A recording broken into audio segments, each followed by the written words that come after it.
올해 백악관 이벤트에서 복귀전을 하길 원하는 코너 맥그레거가 마이클 챈들러의 가슴을 철렁하게 했습니다. SNS를 통해 말하길 재밌네. 브로이드 메이웨더. 약속했던 MMA 경기할 준비되면 나 여기 있어. 올해 여름에 백악관이 좋다더라고. 농담한 거야 마이크. 근데 그날 둘 다 상대할 수 있어. 플로이드랑 MMA? 이지.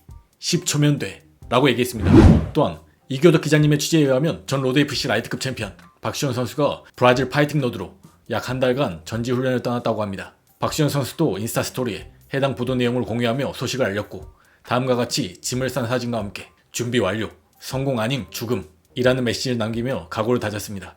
박시현 선수는 지난 2024년 다게스탄에 이어 올해는 브라질로까지 전지훈련을 떠났는데요. 좋은 성과 거두고 돌아오면 좋겠습니다. 한편 브라질 전지훈련을 마친 팀 하바스의 고석현 선수는 전지훈련 후기를 SNS를 통해 전했습니다. 렛츠고!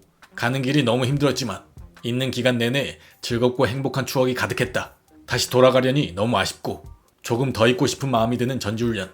세계를 돌아다닐 때마다 매번 느끼는 거지만 나보다 더 열정이 넘치고 격투기를 대하는 태도가 정말 대단하다는 걸 느낀다. 나는 아직 부족하고 더 절실하게 훈련하며 꿈을 향해 나아가야겠다. 브라질 친구들 만나서 너무 반가웠어.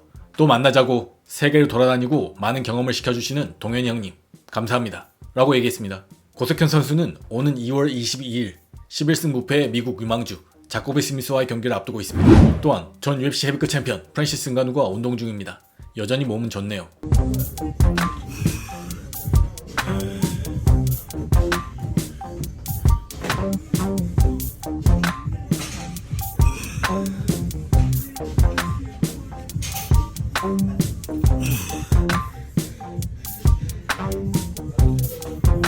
지난 12월 PFL 헤비급 챔피언에 오른 효도르의 제자 바딤 렘코프는 승리 후 응가누를 콜아웃했고 응가누도 이를 받아들였던 바 있는데요. 아마도 PFL에서 응가누의 마지막 경기가 될 듯합니다. 또한 19승 무패 파이터 UFC 월드컵 랭킹 4위 마이클 모랄레스의 전적에 갑작스레 1승 1패가 추가되어 20승 1패가 되었다는 소식입니다.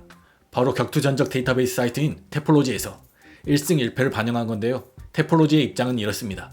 웰터급 초특급 기대주 마이클 모랄레스의 테폴로지 전적 업데이트입니다. 모랄레스는 프로 전적 무패로 표기되어 있었지만 커리어 초반에 있었던 프로 전적 1승과 1패를 추가로 반영했습니다.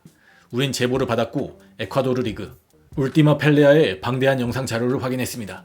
이 리그는 파이터들이 토너먼트 형식으로 경쟁하는 리얼리티쇼 형태로 최소 3시즌 이상 진행됐고 모랄레스는 2017년 시즌2에 출전했습니다. 모랄레스는 예선전 당시 17세였고 8강전 패배 당시에는 18세였습니다. 해당 경기들의 룰과 진행 구조는 테폴로지의 프로 MMA 기준에 부합합니다. 참가자들 중 다수는 이미 기성 프로파이터들이었으며 그 중에는 모랄레스를 이긴 리카르도 센테노도 포함되어 있었습니다. 모랄레스의 패배 장면은 이 영상에서 확인할 수 있습니다. 모랄레스는 트라이앵글 초크에 걸린 상태에서 심판이 경기를 중단하기 전까지 여러 차례 펀치를 맞았고 모랄레스는 의식을 잃어 KO로 발표됐습니다. 하지만 테폴로지는 이를 트라이앵글 초크에 의한 서브미션 패배로 분류했습니다. 미국의 리얼리티쇼 TUF는 현재도 이벤트 경기로 분류되어 있지만 전 세계 다른 리얼리티쇼 대회까지 이벤트 경기로 간주하지 않습니다. TUF만 예외로 인정된 이유는 미국 체육위원회가 공식적으로 그렇게 지정했기 때문입니다. 라고 얘기했습니다. 이에 마이클 모랄레스가 SNS로 반응했습니다. 이 부당함을 정면으로 한 방 날려버리겠어. 테폴로지, fuck you 라고 얘기했습니다. 하지만 바로 다음날 테폴로지는 입장을 번복했습니다. 요약하자면 최근 몇 년간 테폴로지는 이벤트성 경기라는 걸 악용해 전적에서 경기들을 빼는 사례가 늘었다 판단해 이벤트성 경기 인정 기준을 엄격하게 적용해왔다. 하지만 2023년부터 적용한 기준을 지난 2017년 이벤트에 소급 적용한 건 공정하지 않고 일관되지 않은 판단이었다.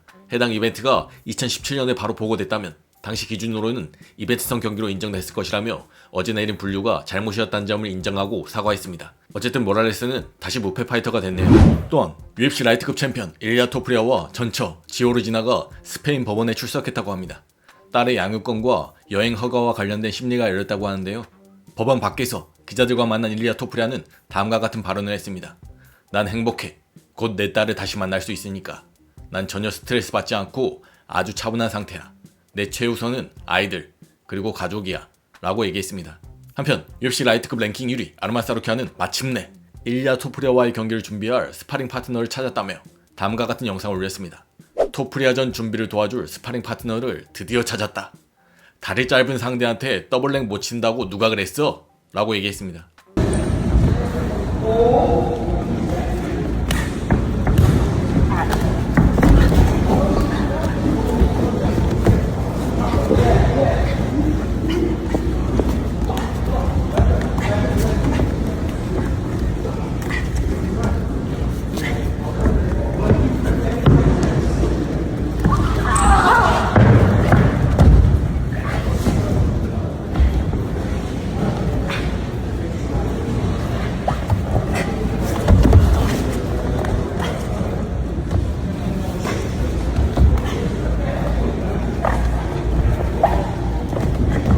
또한 패드 핀블렛이 본인 체육관에서 열린 주짓수 토너먼트에서 서브미션 패배한 사진을 올리며 얘가 날 그래플링으로 이길 수 있다고 말한 그 쓰레기냐?